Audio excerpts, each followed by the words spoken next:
So I know that for some people, they worry a lot about being an effective mentor. And there's a lot of questions on the table. How much time do I spend? What's my responsibilities?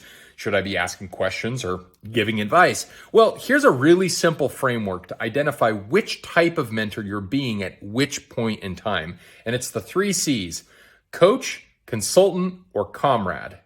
A coach is somebody who is giving you compelling questions and helping you reach your full potential by asking questions about where you want to go and how you want to get there. It's kind of rubber ducking with response.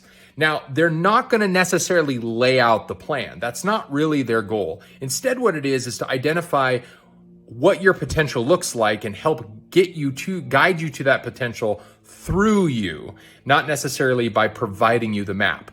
However, a consultant, the second C, is somebody who's been there and done that. Maybe they've been in your shoes in relatively recent past, and so they can provide a menu of options based on their experience.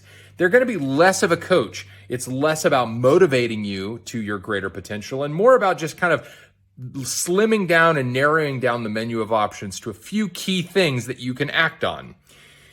The last is a comrade, and this is an individual that's going to be going through it with you. You see this a lot in educational environments where people are working in groups or teams or in pairs, where you and the other person are kind of learning together. Now, here's a really interesting thing about runners who run together. On average, they'll run 18% harder when they're running with somebody else than if they're running alone. Part of this is a little bit of competitiveness, but another side of it is that they find that they are motivating each other by moving together. They don't want to break apart and they want to keep the pace. Well, this can be the same effect that you have when you're working on a project with somebody else as their comrade. So even in that situation, you're still a mentor.